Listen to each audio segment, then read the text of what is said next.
ஈரானில் இடம்பெற்று வரும் போர் சூழல் காரணமாக டொரண்டோவின் மிகப்பெரிய உணவு வங்கியான டெய்லி பிரெட் முன்னெப்போதும் இல்லாத வகையில் கடுமையான நெருக்கடிகளை சந்தித்து வருகிறது.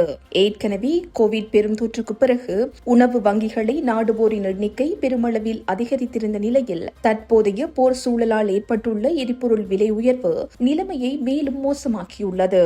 உணவுப் பொருட்களை விநியோகிக்கும் லொரிகளுக்கான டீசல் விலை லீட்டருக்கு 50க்கு மேல் அதிகரித்துள்ளதால் 200க்கும் மேற்பட்ட மையங்களுக்கு உணவை கொண்டு சேர்ப்பதில் பெரும் நிதிச்சுமை ஏற்பட்டுள்ளதாக அந்த வங்கியின் தலைமை நிர்வாக அதிகாரி நீல் ஹெதரிங்டன் தெரிவித்துள்ளார்.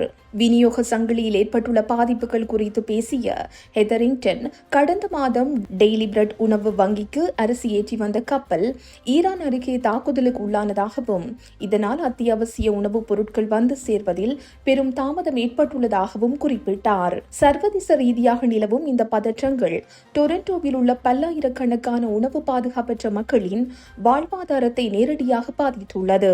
உணவு வங்கியின் தேவை அதிகரிப்பிற்கு பின்னால் உள்ள அடிப்படை பிரச்சனையாக மலிவு விலை, வீட்டு வசதி இல்லாமையை அவர் சுட்டிக்காட்டுகிறார். உணவு வங்கியை நாடி வருபவர்களில் பலர் தங்களின் மொத்த வருமானத்தையும் வீட்டு வாடகைக்கு செலவிடும் நிலை இருப்பதாக தெரிவித்த அவர், அரசாங்கம் மலிவு விலை வீட்டு வசதி திட்டங்களை மேம்படுத்தினால் மட்டுமே இதற்கு ஒரு நிரந்தர தீர்வு கிடைக்கும் என்று வலியுறுத்தியுள்ளார். தற்போது நிலவும் போர் மற்றும் பொருளாதார நெருக்கடிகளுக்கு மத்தியில் பசியால் வாடும் மக்களுக்கு தடையின்றி உணவளிப்பதே தங்களின் மிகப்பெரிய சவாலாக இருப்பதாகவும் கவலை வெளியிட்டுள்ளார்.